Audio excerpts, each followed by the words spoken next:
Prime Minister is in desperate mood because he has understood that people are going to vote him out this time. जिस चीज की कहीं कोई बुनियाद नहीं है वो झूठ बार बार बोलो, जोर से बोलो, 100 बार बोलो, 1000 बार बोलो, वो सच हो जाएगा। ये जो खौफ का माहौल, फियर साइक्स जो है, जो क्रिएट किए हुए, ये चलने वाला नहीं है। भारत माता तुम्हारे बाप जी है,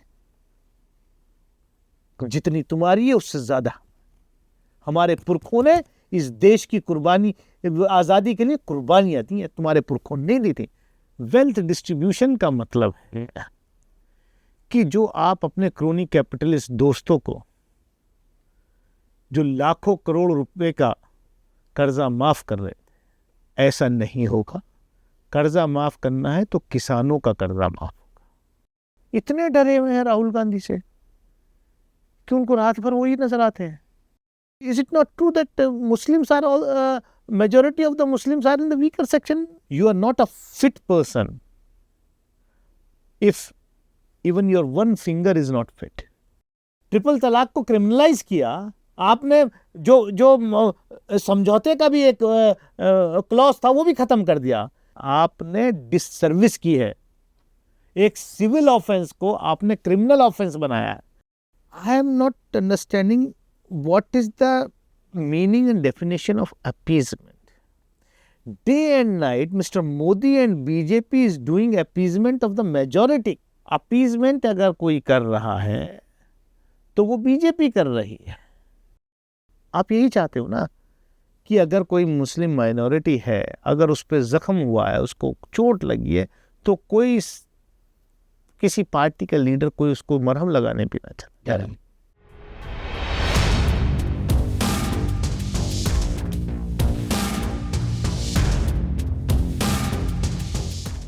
Hello and welcome to HT's weekly talk show, The Interview, and our special segment, Elections 2024, The Big Picture.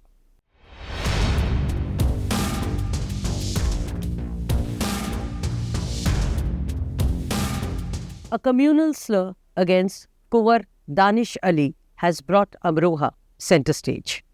Ali was abused on the floor of the house by a BJP member who castigated him not once but repeatedly. Therefore, it is not surprising that the election in Amroha is one between the BJP and Ali. The Saffron Party is pitched against a vote for self-respect of Muslims. On his part, Danish Ali is projected as a victim of hate, something that could work to his advantage electorally. While on victims, Ali was also among those who opposed Trinamool Congress MP Mahua Moitra's expulsion from Parliament in the cash for query case. Don't make the victim a culprit is what he had then said. In less than 24 hours, the Bahujan Samaj Party showed him the door.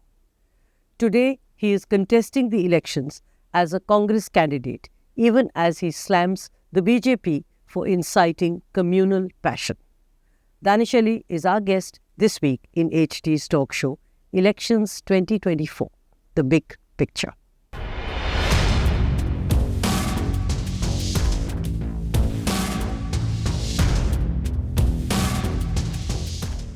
Welcome to the show, Kunwar Danish Ali, and thank you for being here with us. Thank you. Let me begin with Prime Minister Narendra Modi's provocative statement. What do you make of it? Him using the term infiltrators for the minorities. देखिए, Prime Minister is in desperate mood because he has understood that people are going to vote him out this time. And if I'll use the word that it is below dignity of the Prime Minister's office, the language he is using in the election campaign. See, elections will come and go. But the office of Prime Minister, the dignity of the office of Prime Minister will always remain. And I'm sorry to use these words, that Prime Minister Mr. Narendra Modi has lowered down the dignity of the office of the Prime Minister. You know, but to be fair, when one is campaigning, it is not the office of the Prime Minister which campaigns, but a party man and a campaigner who campaigns. So there, everything in that sense should be fair in love and war. See, the rules are for everyone. Prime minister जब अपने मुंह से झूठ बोलते हैं, लगातार झूठ बोलते हैं, he is campaigning as a BJP leader, okay, but he is also the prime minister, and he is asking the vote again to become the prime minister of this country. तो उनके मुंह से बार बार झूठ आना, ये इस बार तो सारी हदें पार कर गई. जिस चीज की कहीं कोई बुनियाद नहीं है, वो झूठ बार बार बोलो, जोर से बोलो, 100 बार बोलो, 1000 बार बोलो, वो सच हो जाएगा. अरे आप देश के प्रधानमंत्री, 140 करोड़ की जनता को आप लीड कर रहे हैं. पूरी दुनिया हमारे मुल्क के इलेक्शन को देख रही है, और आप इस तरीके का झूठ बोल रहे हो कि मंगलसूत्र छीन लिया जाएगा कांग्रेस अगर सरकार में आ गई महिलाओं का, राम मंदिर बन गया है, and the prime minister and the whole BJP से कि अरे कांग्रेस तो अगर सरकार में आ गई तो कैसा कानून ले आएगी कि राम मंदिर को दोबारा. क्या क्या क्या बकवास. पर कांग्रेस ने किसी भी चीज का खंडन नहीं किया है. Even on the two things that you're saying, the Congress has not stepped up and said, no, this is wrong. That is the Congress's strategy now. It's good. पिछले इलेक्शंस में क्या होता था कि कांग्रेस हमेशा उनके ट्रैप में आ जाती थी. अभी जनता समझ रही है, पीपल हैव रियलाइज्ड कि इस देश में अगर सबसे बड़ा कोई झूठा है, झूठ बोल सकता है, तो आई एम सॉरी टू से, I am ashamed that he is our honorable prime minister. आप भी ऑफिस की मर्यादा को बहुत कम कर रहे हैं एक प्रधानमंत्री को झूठा कहकर. अरे मैं तो खुद कह रहा हूं, मैं बड़े अफसोस के साथ, माफी के साथ, मैं शर्मिंदा हूं कि मुझे ये कहना पड़ रहा है. So coming back to the original question about using the term infiltrators for the minorities. देखिए, बीजेपी के पास कुछ है नहीं, प्रधानमंत्री जी के पास 10 साल में उन्होंने क्या किया परोसने के लिए, बताने के लिए कुछ है. आप 10 साल सरकार में रहने के बाद भी नेहरू को कोसेंगे, इंदिरा गांधी को कोसेंगे, राजीव गांधी को कोसेंगे. ये पहली बार है ये देश के प्रधानमंत्री ने आज तक कोई प्रेस कॉन्फ्रेंस नहीं एड्रेस. अपने चाटुकार 4 पत्रकारों को बुला करके इंटरव्यू दे देते हैं. वो भी पूछेंगे उनसे कि आपको आम खाना पसंद है या आपको अनानास खाना पसंद है. वो मीडिया ने नहीं पूछा था, वो एक फिल्म स्टार ने पूछा था. हाँ, तो उनको शौक फिल्म स्टारों से को इंटरव्यू देने का. और जब पुलवामा में हमारे सोल्जर्स मारे जा रहे थे, शहीद हुए, जब हमला हुआ, उस वक्त भी वो कोई फिल्म की शूटिंग वूटिंग में थे. तो शूटिंग और फिल्म स्टार्स के साथ अच्छा उनका तालमेल रहता है, अच्छी बात है. हर किसी का अपने शौक हैं. मैंने 2 बार आपसे प्रश्न पूछा और आपने जवाब नहीं दिया. मैं तीसरी बार फिर पूछ रही हूँ. What about his using the term infiltrators for the minorities? मैं इतना ही कहूँगा कि इस तरीके की शब्दावली, इस तरीके का जो वो शब्द इस्तेमाल कर रहे हैं, he is provoking the people. आप कैसे 14% माइनॉरिटीज से आप इस देश के 86% लोगों को डरा के रखना चाहते हो? कब तक डराओगे भाई? ये जो खौफ का माहौल, फियर साइकिल्स जो है, जो क्रिएट किए हुए, ये चलने वाला नहीं है. इससे ज़्यादा भद्दा और कोई मजाक हो नहीं सकता कि इस देश के सेकंड लार्जेस्ट मेजॉरिटी, और यह कहूँ कि लार्जेस्ट माइनॉरिटी को आप इन्फिल्ट्रेटर्स के साथ टैग कर रहे हैं, just to get few seats in the border areas. While on the border, the BJP's defense is that he did not call the minorities in India infiltrators, but those who are coming from across. What are you doing from last 10 years? Who stopped you? आप खुद तो कुछ कर नहीं सकते सिवाय लोगों को बांटने के। वो अपने भक्तों को, जो उनके अंध भक्त हैं, उनको ये एम्यूनिशन दे रहे हैं कि जाकर के नफरत फैलाओ आप देश भर में। You just said that the country will vote out Mr. Modi. I thought the scene was different. The win was certain, but what was uncertain were the numbers the BJP would get. Gumji, if you remember, 2004 also the same type of Eurofia of BJP was there. Shining India campaign was going on. Nobody used to believe that Vajpayee government will be voted out. Same is going to be repeated in 2024. 100%. You take it from me, Modi government will be voted out by the people of this country. Enough is enough. I am from UP. They were claiming 80 out of 80. You go on the ground today. Either BJP voters are not voting to come out, or they are voting against. Though Congress has got a limited seat in the alliance, but people have decided to vote BJP out. Exactly. The Congress has limited seats in the alliance. The opposition is fighting separately in many states. So, how will the BJP be ousted, like you're saying?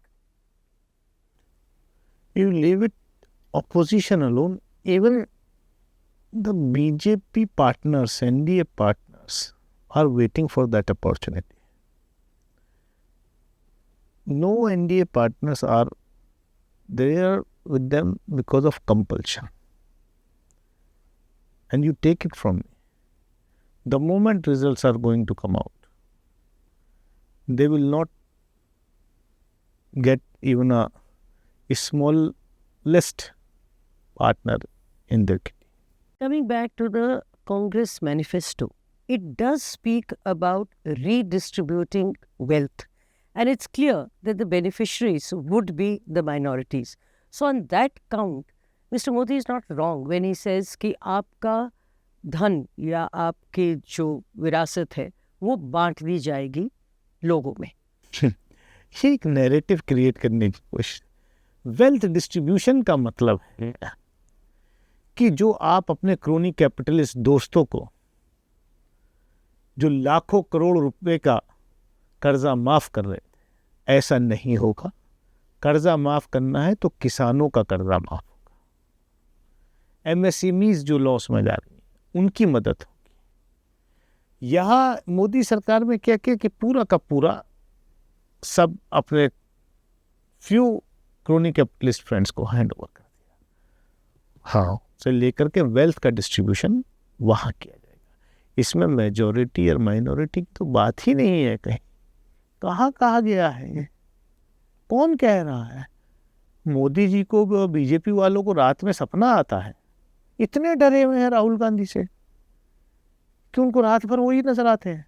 Let me remind you, मैं आपको याद दिलाऊं, doctor Manmohan Singh ने 2006 में कहा था minorities, particularly Muslims, should have the first claim over the country's resources. फिर वो मैं कह रहा हूँ कि एक पहरा को आपने अलग से निकाल लिया। प्राइम मिनिस्टर मनमोहन सिंह साहब के पूरे बयान को आप पढ़िए जो उन्होंने कहा था। उन्होंने कहा था SC, ST, OBC and minorities have the first right, और माइनॉरिटीज में पर्टिकुलरली मुस्लिम्स। तो वो अलग करके बीजेपी ने ये नैरेटिव बनाया।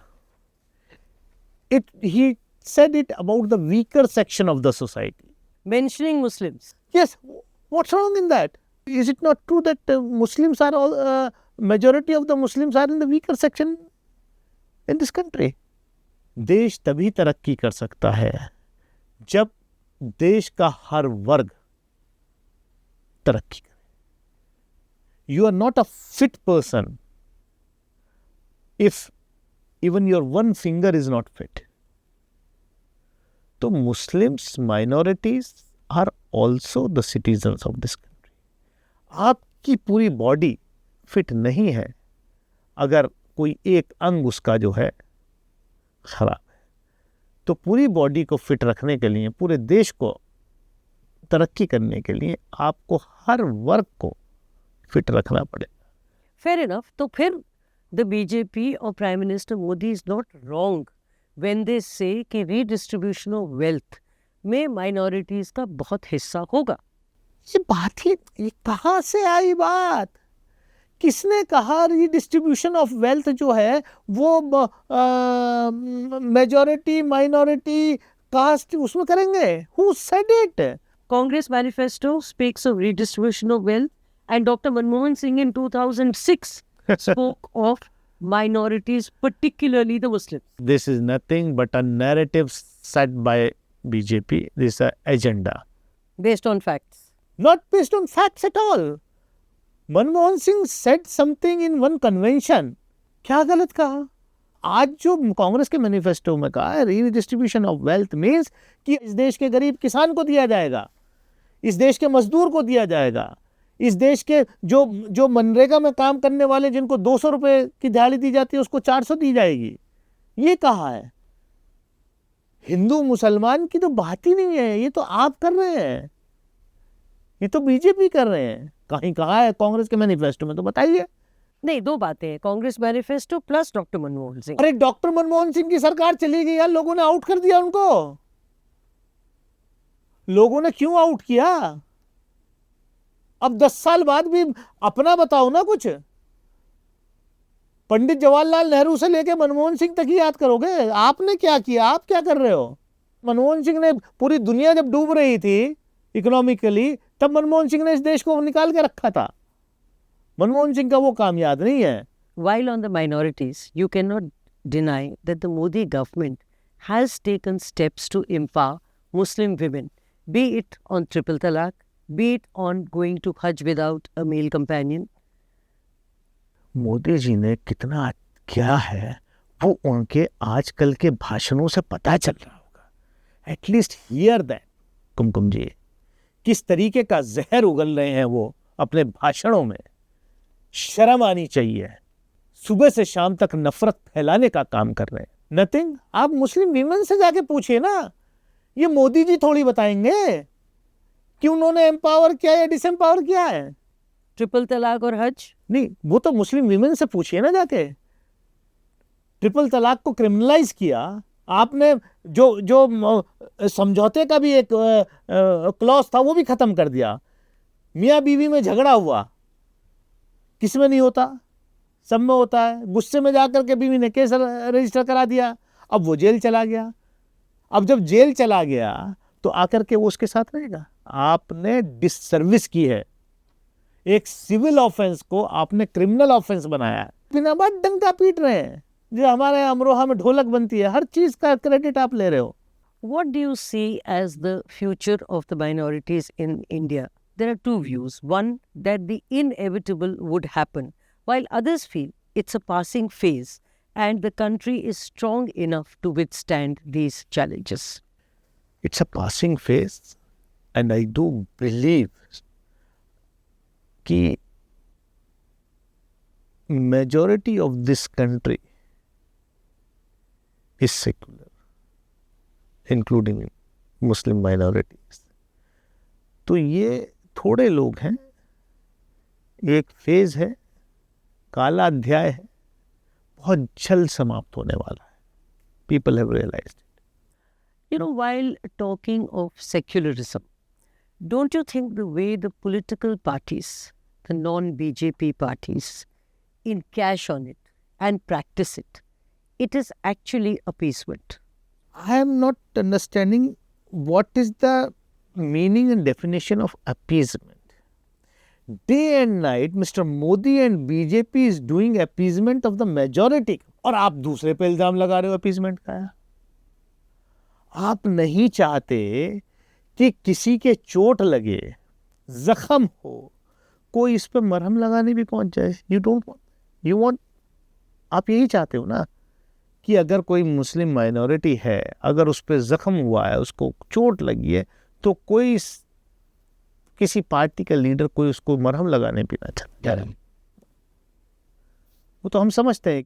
आप जिसको मरहम लगाना कह रहे हैं, objectively it is seen as for so many years pampering a certain section at the cost of the others.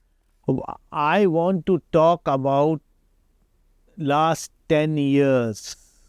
What has happened in last 10 years? I'm talking about the last 30.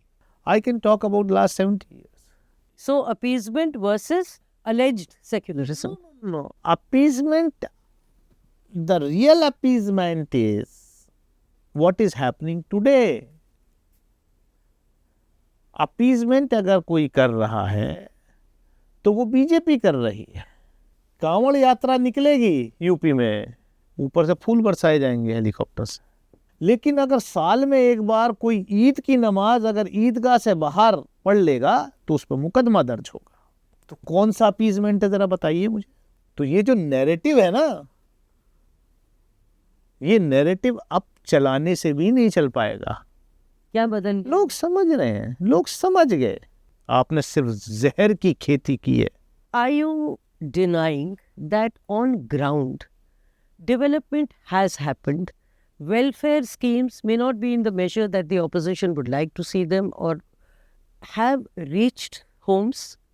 Toilets have been built, houses have been built, roads have been built. Are you denying all that? Development is a continuous process. Aims have been started earlier. IIT, IIMs have been started during Pandit Nehru, during Maulana Azad, when Maulana Azad was the education minister. सारा आज ही नहीं हुआ है, पर बहुत कुछ आज भी हुआ है। मैंने क्या कहा, कंटिन्यूस प्रोसेस में तो होगा ही। कल भी हुआ है, आज भी हुआ है और आने वाले कल में भी होगा। लेकिन I am not Kangana Ranaut कि 2014 में ही आज़ादी मिली है, उससे पहले आज़ादी ही नहीं थी। Let me take you back to that unfortunate incident in Parliament. You were abused, and I use a strong word because a communal slur is worse than an abuse. Do you see this as personal or one that is targeting the entire community? It was both, because after that incident, BJP leaders came out in support of that guy. और वो उनका दर्द मैंने अपने चुनाव में भी देख लिया कि प्राइम मिनिस्टर मेरी कॉन्स्टिट्यूंसी में जा करके पर्सनल मेरे को टारगेट करके कैंपेन करते हैं कि आप भारत माता की जय नहीं कहते। वही जिसे अभी कहा ना कि मंगलसूत्र छीन के मुसलमानों को दे देंगे, ऐसी भारत माता की जय का मामला। अरे भाई, उसकी सच्चाई में तो जाओ। चलिए आप बता दीजिए क्या सच्चाई। सच्चाई ये है कि अमरोहा में रेलवे स्टेशन का मॉडर्नाइजेशन का इनॉग्रेशन था। वहाँ पर लोकल एमपी होने की हैसियत से I was there, other BJP leaders were there. Prime minister को जैसे हर चीज़ का, टॉयलेट का भी उद्घाटन प्राइम मिनिस्टर को करना होता है, तो ऐसे ही प्राइम मिनिस्टर ने अमरोहा के रेलवे स्टेशन के साथ बाकी रेलवे स्टेशन का भी मॉडर्नाइजेशन जो था उनके उद्घाटन किए। वहाँ पर बीजेपी वालों ने, वो गवर्नमेंट फंक्शन था रेलवे का, वहाँ बीजेपी वालों ने वहाँ पार्टी के नारे लगाने शुरू कर दिए। आई ऑब्जेक्टेड टू दैट। अब जब मैंने उनको ऑब्जेक्ट किया तो उसमें से बीच में से किसी ने भारत माता की जय भी बोली। तो उन्होंने फिर, अरे ये तो भारत माता की जय का विरोध कर, भारत माता तुम्हारे बाप की है, जितनी तुम्हारी है उससे ज्यादा हमारे पुरखों ने इस देश की कुर्बानी, आजादी के लिए कुर्बानियां दी हैं, तुम्हारे पुरखों ने दी थी। And you are the people who is coming out from the organisation who even hesitated to fly the national flag for 52 years. 52 साल तक आपने अपने हेडक्वार्टर पर झंडा नहीं फहराया, तिरंगा नहीं फहराया। आप हमसे देशभक्ति का सबूत मांगोगे? शर्म आनी चाहिए आपको। Do you think this slur would help consolidate the minorities and the vote for you has been, since election आपके उसमें हो चुका है, one of self-respect for the minorities? मैंने ये इसको इशू भी नहीं बनाया। I haven't spoken once on this issue. But वो इंसिडेंट आपसे इतना आइडेंटिफाइड है that the election has become BJP versus Danish Ali, the man who was insulted in parliament and was the target of a communal slur, which means it is BJP versus the community. In fact, if you will allow me, aapka center stage aana has a lot to do with that abuse in parliament. ये तो आप समझ सकते हैं, मैं तो पहले से अपने आप को सेंटर स्टेज पे मानता हूँ। फ्रॉम द डे वन मैंने अपनी पार्लियामेंट्री ड्यूटीज की। अब वो बीजेपी को अच्छा नहीं लगता कि ऑपोजिशन का कोई एमपी, और वो भी माइनॉरिटी, वो भी मुस्लिम, इतना vocal. Why I was sitting at 11 o'clock in the night? क्योंकि मैं अपनी रिस्पॉन्सिबिलिटी समझता हूँ कि मुझे मेरी जनता ने चुन करके भेजा है, तो मैं वहाँ बैठूं कि सरकार की तरफ से सामने से अगर मेरी कॉन्स्टिट्यूएंसी, मेरे लोगों के प्रति कोई ऐसी बात आ रही है तो उसको मैं रिबेटल कर सकूं। मैंने किया, यही मेरा दोष था। तो कितना आइडेंटिफाइड उस इंसिडेंट के साथ आप हैं, and how much of that has affected your election in particular and may be the mindset across your constituency और इवन बियॉन्ड? देखिए, मैंने आपसे कहा, मैंने इस इंसिडेंट को अपने कैंपेन में बिल्कुल यूज नहीं किया। Prime minister and chief minister tried their best to polarise the election in whole UP, whole India and particularly in Amroha, लेकिन वो बेचारे फेल हो गए। क्या करूं? आपने कहा कि आप 11 बजे पार्लियामेंट में बैठते हैं to take forward the problems of your people. Ground field जो है अमरोहा की, दानिश अली अच्छे आदमी हैं, सिटिंग एमपी हैं, पर उन्होंने अमरोहा के लिए कुछ किया नहीं है। और अगर आज हम दानिश अली के लिए वोट कर रहे हैं तो वो इसलिए कर रहे हैं कि उन्होंने माइनॉरिटीज़ को, I go back to the slur, के लिए लड़े या उनकी इज्जत की बात की। So again the vote for self respect. No, मेरे को हर सेक्शन का वोट मिला है, पिछली बार भी और इस बार भी, और मैंने अपनी कॉन्स्टिट्यूंसी के लिए बहुत कुछ किया है। मेरे लोग जानते हैं कि मैंने क्या क्या किया है। एक सेक्शन के दिमाग में ये है कि मुस्लिम अगर कोई रिप्रेजेंटेटिव है तो वो मुस्लिम लीडर हो सकता है, वो नेशनल लीडर नहीं हो सकता। Why Danish Ali cannot be the leader of everyone? Why again and again Kumkum Chadda is making that Danish Ali representing only Muslims? I'm not saying that at all. I'm saying that this slur or this incident which happened has somehow united the minorities, because it was targeted at the minorities, which does not mean that Danish Ali is a leader of the minorities. मैं फिर इस बात को कह रहा हूँ कि मैंने अपने पूरे कैंपेन में, and I challenge, you cannot find a single clip in last 1.5 month of my election campaign कि मैंने इस इंसिडेंट का कहीं जिक्र भी किया हो। I have not even mentioned that. तो ये तो पॉलिटिकल स्ट्रैटेजी बहुत गलत थी फिर आपकी, because this was an incident which was one of self respect, और उसको आप कैश इन ना भी करते पर उसको मेंशन तो आपको करना चाहिए। मैंने कहा ना, I am not Narendra Modi, I don't play victim card. You know, it is said that the BJP is on a high on 2 counts, Brand Modi and the Ram Temple. Do you agree? In this election nationally? हमारे यहाँ गांव में एक कहावत है कि काट की हंडिया बार बार नहीं चढ़ा करती। तो राम टेम्पल और मोदी, अब की बार मोदी सरकार हो चुका। As far as Amroha is concerned, cricketer Mohammad Shami is a factor. Prime Minister Modi hugging him after India's loss in the World Cup, and a stadium being built in his village, which is in your constituency. मेरी जानकारी में तो अभी ज़मीन भी allot नहीं हुई है। और मैं तो एक बात और कहूँगा, ऑनरेबल प्राइम मिनिस्टर, कम से कम अपने भक्तों को समझा दीजिए, जब मोहम्मद शामी मेरे लिए प्राउड है, वो मेरी कॉन्स्टिट्यूंसी का है,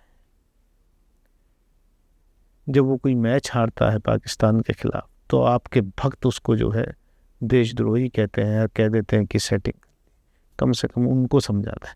What about BJP's इस बार 400 पार arithmetic? How do you see that panning out?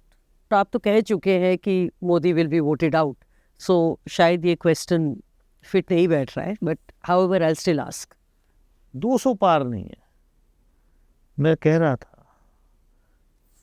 जब मैं स्टार्टिंग में इलेक्शन मेरा सेकंड फेज में हुआ, तो मैं कैंपेन के दौरान मैं कह रहा था कि इस बार बीजेपी दक्षिण में साफ और उत्तर में हाफ। लेकिन आज जब आप ये इंटरव्यू कर रहे हैं, हम थर्ड फेज का ऑलमोस्ट ख़त्म होने वाला है, आज मैं कॉन्फिडेंस से कह सकता हूँ कि पहले मैं कह रहा था कि बीजेपी दक्षिण में साफ और उत्तर में हाफ, अब जो है दक्षिण में साफ और उत्तर में भी हाफ नहीं है। तो इसलिए बीजेपी 200 भी नहीं, 400 तो छोड़। Coming to your suspension from the BSP, do you think it had something to do with your supporting Mahua Moitra? Don't turn the victim into a culprit is what you had then said. Yes, I do believe that. It's all the facts. Because Bahanji took that decision after that. It's very unfortunate कि इस तरह की committees में भी लोग party line पे बात करते हैं। कांग्रेस की एक एमपी थी जो बीजेपी ज्वाइन कर ली, she was forced to come to sign, she was not willing, I know that, but BJP ने दबाव बनाया। बीजेपी में ऐसी क्या बात है कि वो दबाव बना सकती है? लोग पार्टी छोड़ के चले जाते हैं, कैंडिडेट्स आपके नॉमिनेशन विड्रॉ कर लेते हैं। What is it about the BJP that it succeeds in all this? देखिए, बीजेपी ने जिस तरीके से सेंट्रल एजेंसीज का, इंस्टीट्यूशंस का मिसयूज किया है, वो देश के इतिहास में कभी नहीं।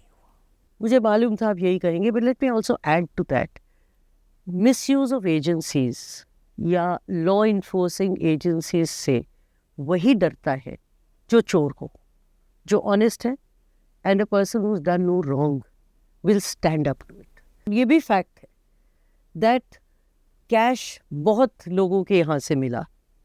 कल एक मिनिस्टर हैं जिनका मैं नाम नहीं लूँगी, बट इन झारखंड उनके पीए और डोमेस्टिक हेल्प के यहाँ से करोड़ों रुपए मिले। कई और जगह से इतने पैसे मिले कि काउंटिंग मशीन्स टूट गई। So there is truth, there can be no smoke without fire. लेकिन ये तो बता दीजिए कि जहाँ जहाँ से पैसे मिलते हैं और जैसे वो बंदा बीजेपी ज्वाइन कर लेता है, ऐसा कौन सा वॉशिंग पाउडर है, कौन सी वॉशिंग मशीन है वो, सब मोदी वॉशिंग पाउडर में इतनी ताकत है कि बिल्कुल सफेद चादर बेदाग निकल के आदमी इंसान आ जाता है बाहर। कितने सारे भ्रष्टाचारी बीजेपी में गए, कुछ ना कुछ तो है मैडम कि बीजेपी में जाते ही वो पाक साफ हो जाते हैं। ऐसी कोई ताकत तो है बीजेपी के सिस्टम में कि पहले वो बुलाते हैं और फिर ज्वाइन कराते हैं और फिर सफ़ेद दाग की तरह बिल्कुल साफ निकाल देते हैं। पहले रेड कराते हैं, फिर इलेक्ट्रॉल बॉन्ड के माध्यम से उनसे चंदा लेते हैं और फिर पाक साफ हो जाते हैं। वाह क्या बात है, वाह रे वाह। Mr. Danish Ali, that is called a smart move and good political strategy. There should be some ethics in politics. There used to be ethics in politics. खाली सत्ता प्राप्त करने के लिए आप सारे नीति सिद्धांतों की तिलांजलि दे देंगे. No. This is not India. This is not Bharat जो हमारे पूर्वजों ने एक आजाद भारत का सपना देखा था. ये गांधी वाला भारत, इस भारत का सपना नहीं देखा था जो आज. Okay, गांधी वाला भारत जहाँ पर नोट निकल के आ रहे हैं. So there is evidence. नहीं, हम तो कह रहे हैं ना, उनको जेल भेजो, उनको सजा दो. किसको सजा मिली आज तक? वो सब बीजेपी में चले जाते हैं और फिर ऊंचे पदों पे बैठ जाते हैं, पाक साफ हो जाते हैं. मैं तो खुद कह रहा हूं, I am not supporting any corrupt. आप उन करप्ट लोगों को सजा दीजिए ना. On that note, let me wish you all the best. Thank you. And I hope your confidence that you're going to win this election comes true. Thank you very much. Thank you for your time. Thank you. And thank you for taking all the questions Thank you. rather aggressively. Thank you.